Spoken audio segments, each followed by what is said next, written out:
ऐन अधिवेशनाच्या काळात अंबादास दानवेंचा कॅश बॉम्ब, पैशांच्या गड्ड्यांचं आमदार काय करतायत, हे आमदार कोण आहेत, जनतेला सांगावं, अंबादास दानवेंची व्हिडिओ ट्विट करून सरकारकडे मागणी.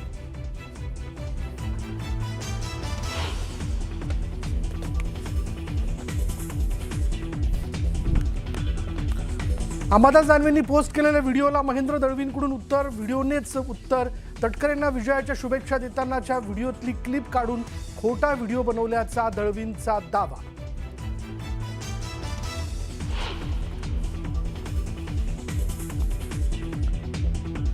उद्धव ठाकरेंनी जिल्हा संपर्क प्रमुखांची घेतली बैठक. बैठकीला जिल्हा संपर्क प्रमुख होते उपस्थित. जिल्हा परिषद पालिका निवडणुकीच्या पार्श्वभूमीवर चर्चा.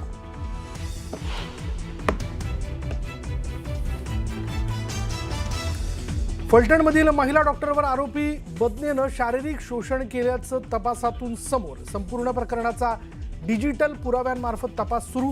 कोणाचीही सुटका होणार नाही, मुख्यमंत्र्यांचं विधानसभेत आश्वासन.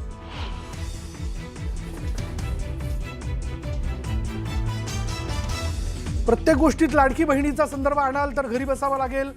अवैध दारू संदर्भात प्रश्न उपस्थित केल्यावर संदर्भ जोडल्याने मुख्यमंत्र्यांनी अभिमन्यू पवारांना फटकारत सुनावले खडे बोल.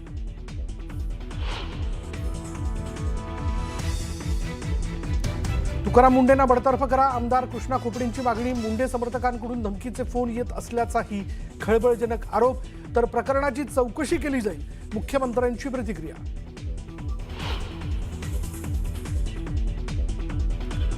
धाराशिवमधील ईव्हीएम ठेवलेल्या स्ट्रॉंगरूम बाहेर गोंधळ. स्ट्रॉंगरूममधील मशीनचा संशयास्पद आवाज आल्याचा दावा. उमेदवार आणि पक्षांना सूचना न देताच पडताळणी केल्यानं दोन्ही शिवसेनेचे कार्यकर्ते आक्रमक.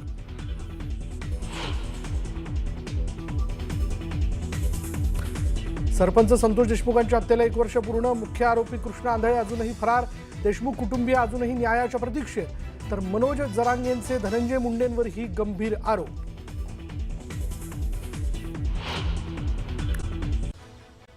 साखर कारखाने सुरू होऊन 39 दिवस झाले तरीही पहिली उचल किती मिळणार याबाबत अद्याप स्पष्टता नाहीये. नियमानुसार ऊस तोडल्यानंतर 14 दिवसात शेतकऱ्याच्या खात्यामध्ये पहिली उचल जमा झाली पाहिजे. विलंब झाल्यास 15% व्याजासह भरपाई देण्याचा नियम आहे. पण अद्याप पहिली उचल न मिळाल्यानं राजू शेट्टी आक्रमक झाले. कारखानदारांचा माज उतरवायला वेळ लागणार नाही असा इशारा त्यांनी दिला. सोलापुरातील दमानीनगर जवळील रेल्वे पुलाच्या पाडकामामुळे वाहतूक दुसऱ्या मार्गाने वळवण्यात आली आहे. त्यामुळे पर्यायी मार्गावर पथदिवे आणि सीसीटीव्हीची आवश्यकता असल्यानं पोलीस प्रशासनानं मनपाकडे पत्रव्यवहार सुरू केलाय. शिरूर तालुक्यातील शिक्रापूरमध्ये बिबट्याची दहशत पसरली आहे. शेतकरी जितेंद्र गायकवाड यांच्या घरासमोरील ओट्यावर बसलेल्या पाळीव कुत्र्यावर बिबट्यानं हल्ला केला. हल्ल्याचा हा सर्व थरार सीसीटीव्ही कॅमेऱ्यात कैद झाला. बिबट्याच्या वाढत्या दहशतीमुळे परिसरात भीतीचं वातावरण पसरलंय. राज्यभरात बिबट्याच्या हल्ल्याचे प्रकार दिवसेंदिवस वाढतायत. रायगडच्या नावागावमध्ये देखील बिबट्यानं एका तरुणावर हल्ला केला, ज्यामध्ये तरुण थोडक्यात बचावला. तर नावागावमधील खालची आळी भागामध्ये बिबट्यानं तरुणावर हल्ला केल्यानंतर नागावमधील परिसरामध्ये भीतीचं वातावरण पसरल्याचं दिसतंय. तर बिबट्याचा बंदोबस्त करण्याची मागणी केली जाते. आंतरराष्ट्रीय पुणे सायकल मॅरेथॉन स्पर्धेच्या कामाला वेग आला आहे. कोट्यावधी रुपये खर्च करून रस्ते दुरुस्तीची कामं सुरू आहेत. 19 जानेवारीपासून ही आंतरराष्ट्रीय मॅरेथॉन सुरू होणार आहे. जळगावच्या भडगाव तालुक्यातील कोठली गावच्या रस्त्याची अत्यंत खराब अवस्था झाली आहे. वाळूच्या अवजड वाहनांमुळे रस्त्याची अक्षरशः चाळण झाली आहे. वाहनधारकांना या खड्डेमय रस्त्यावरून जाताना तारेवरची कसरत करावी लागते. त्यामुळे कोठली परिसरातील अवैध वाळू उपसा आणि अवजड वाहतूक यामुळेच रस्ता पूर्णपणे खराब झाल्याची तक्रार नागरिकांनी केली. भंडारा जिल्ह्यामध्ये अ वर्गाच्या 22 तर ब वर्गाच्या 237 धान खरेदी संस्थांच्या माध्यमातून खरेदी केली जाते. दरम्यान 50 लाख अनामत रक्कम भरण्याबाबतचा नवा नियम जारी करण्यात आल्यानं मार्केटिंग फेडरेशननं याचा निषेध नोंदवलाय. अन्यायकारक अट रद्द करावी अशी मागणी मार्केटिंग फेडरेशननं केली. नागपूर आयुक्त कार्यालयातील महसूल अप्पर आयुक्त राजेश खवले यांनी मी माझ्या पगारावर समाधानी आहे अशी नेमप्लेट लावली आहे. सरकारी कामं करताना अनेक जणांकडून अधिकाऱ्यांना लाच देण्याचा प्रयत्न केला जातो. वेगवेगळ्या पद्धतीने अधिकाऱ्यांवर दबाव आणण्याचाही प्रयत्न होतो. त्यामुळे खबरदारी घेतल्याचं राजेश खवलेंनी स्पष्ट केलं. गोंदियामध्ये दरवर्षीप्रमाणे यंदाही परदेशी पक्ष्यांचं आगमन झालं. अर्जुनी मोरगाव तालुक्यातील तलावांवर स्थलांतरित पक्ष्यांचे थवेच्या थवे पाहायला मिळत आहेत। विशेषतः युरोपियन देश तसंच मंगोलिया, सायबेरियामधून विदेशी पक्षी मोठ्या प्रमाणामध्ये गोंदिया जिल्ह्यात दाखल झाले। कोल्हापूरच्या सीपीआर रुग्णालयातील भ्रष्टाचाराची शिवसेना युबीटी पक्षानं पोलखोल केली आहे। बिल मंजुरीच्या फाईलसाठी पैसे मागितले जात असल्याचा आरोप करत जिल्हा शल्य चिकित्सकांना शिवसेना युबीटीच्या कार्यकर्त्यांनी फैलावर धरलं। हापूसला वलसाड असं जीआय मानांकन देण्याच्या प्रस्तावाला डॉ. बाळासाहेब सावंत कोकण कृषी विद्यापीठानं विरोध दर्शवलाय। जीआय रजिस्ट्रीनं भारतीय किसान संघाला 1 महिन्याची मुदत दिलेली आहे।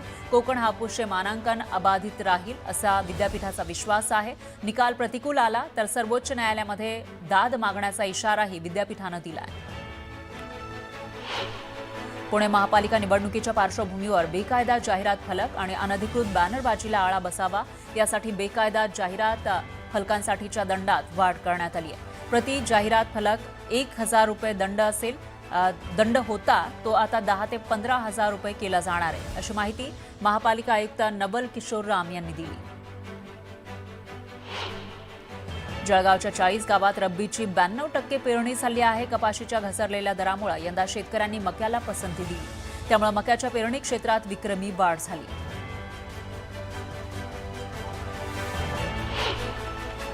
बदलत्या वातावरणाचा फटका कांद्यालाही बसतोय। लासलगाव, मनमाडसह नाशिक जिल्ह्यातील हजारो शेतकऱ्यांनी चाळी साठवून ठेवलेल्या कांद्याला कोंब फुटू लागले, त्यामुळे कांदा उकिरड्यावर फेकून देण्याची वेळ शेतकऱ्यांवर आली आहे। दरम्यान कांद्याला प्रति क्विंटल 1,000 ते 1,200 रुपये अनुदान द्यावं अशी मागणी कांदा उत्पादक शेतकऱ्यांनी केली।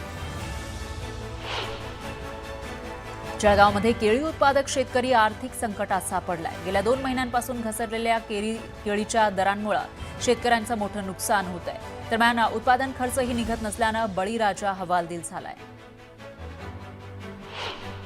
नाफेडकडून सोयाबीन खरेदी सुरू आहे। सोयाबीनला 5,335 रुपये प्रति क्विंटल इतका दर मिळतोय। मात्र सोयाबीन खराब झाल्याचं म्हणत व्यापाऱ्यांनी खरेदी रखडवली आहे। यावरून राजू शेट्टींनी व्यापाऱ्यांवर घोटाळ्याचा आरोप केला। जळगाव जिल्ह्यामध्ये रात्रीचा पारा 9.4 अंश सेल्सिअस पर्यंत खाली आला, त्यामुळे गेल्या 2 दिवसांपासून वातावरणात गारवा जाणवतोय। हवामान विभागानं पुढील 15 दिवस रात्रीचं तापमान हे 8 ते 12 अंशांदरम्यान राहील अशी शक्यता वर्तवली आहे। विधानसभेत अवैध दारूचा प्रश्न भाजप आमदार अभिमन्यू पवार यांनी उपस्थित केला। हा प्रश्न उपस्थित करताना त्यांनी लाडक्या बहिणीचा संदर्भ जोडला। यानंतर मग थेट मुख्यमंत्री फडणवीसांनी सत्ताधारी आमदाराला फटकारलं। प्रत्येक गोष्टीत लाडकी बहीण आणाल तर घरी बसावं लागेल असा इशारा त्यांनी दिला। तुकाराम मुंडेंना बडतर्फ करण्याची मागणी कृष्णा खोपडेंनी सभागृहात केली। तुकाराम मुंडेंनी नागपुरात महापालिकेचे आयुक्त असताना गैरव्यवहार केल्याच्या आरोपांवरून आमदार कृष्णा खोपडे आक्रमक झालेत। हाच मुद्दा भाजप आमदार कृष्णा खोपडेंनी उपस्थित केल्यानंतर सभागृहात एकच गदारोळ झाला। अधिवेशनाच्या दुसऱ्या दिवशी शेतकरी कर्जमाफीच्या मुद्द्यासह इतर मागण्यांसाठी विरोधक आक्रमक झाल्याचं दिसून आलं। विधानभवनाच्या पाऱ्यांवर आंदोलन करत सरकारचा निषेध करण्यात आला। दरम्यान शेतकऱ्यांसाठी सरकारकडे पैसा नाही, कर्जमाफीच्या निव्वळ भूलथापा असल्याचा आरोप विरोधकांनी केला। फलटणमधील महिला डॉक्टर प्रकरणाचा मुद्दा विधानसभेत चर्चेत आला। आरोपी बदनेनं शारीरिक शोषण केल्याचं समोर आलंय अशी माहिती मुख्यमंत्री फडणवीसांनी विधानसभेत दिली। तर हातावर लिहिलेलं अक्षर महिला डॉक्टरचंच आहे हे तपासात उघड झालंय। 60 दिवसात आरोपपत्र दाखल करणार आहोत असं मुख्यमंत्र्यांनी सांगितलं। तर सर्व चौकशी होणार आहे, कोणाचीही सुटका होणार नाही असं आश्वासन सुद्धा त्यांनी दिलं। ठाकरेंच्या शिवसेनेचे नेते अंबादास दानवेंनी एक व्हिडिओ ट्विट करून खळबळ उडवून दिली।